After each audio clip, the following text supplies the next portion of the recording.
Mən səhərlər çox vaxt qalxa bilmirəm, böyük günah edirəm yazıblar bura. Yazan şəxs, bu kommenti yazan şəxs yəqin ki, sübh namazına nəzərdə tutur, fəcr namazına. Yəni sübh namazına qalxa bilmirəm, böyük günah edirəm yazıbdır.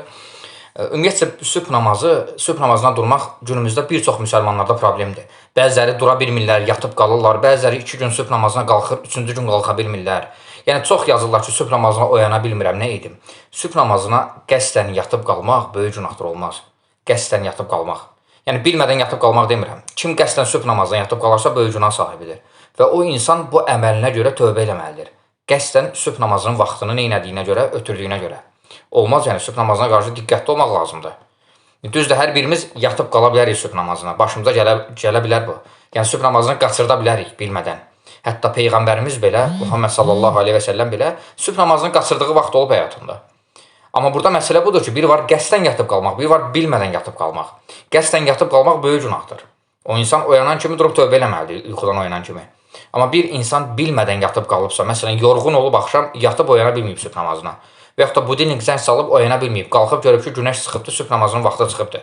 Bu insan yuxudan oyanan kimi qalxıb namazını, sübh namazını qılarsa dərhal ona günah yazılmır. Çünki bu insan qəsdən yatıb qalmış sayılmır. Amma qəsdən ötürmək sübh namazını, qılmamaq, vaxtını ötürmək, əlbəttə ki, bu kiçik günah deyil, bu böyük günahdır. Yəni, çox böyük günahdır. Və insan bu əməlindən tövbə eləməlidir. Yəni deyirəm, günümüzdə bir çox müsəlmanlarda baxırsan ki, sübh namazı problemdir. Ya dura bilmir, ya nə bilim, durur 5 dəqiqə vaxtını çıxmağına 5 dəqiqə qalmış sübh namazını qılır və yaxud da həftənin 3 gününü sübh namazına oyana bilir, 2 gününü, 3 gününü qalxmır.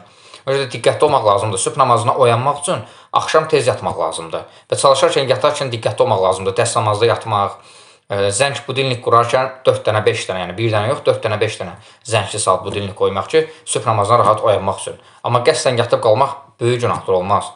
Yəni, amma bilmədən bir insan sübh namazını qaçırarsa, yəni oyana bilməsə, o insan duran kimi, dərhal yuxudan oyanan kimi gedib dəst namaz alıb namazını qılmalıdır. Əgər elə edərsə, əlbəttə ki, ona günah yoxdur, yəni qəsdən yatıb qalmış sayılmır.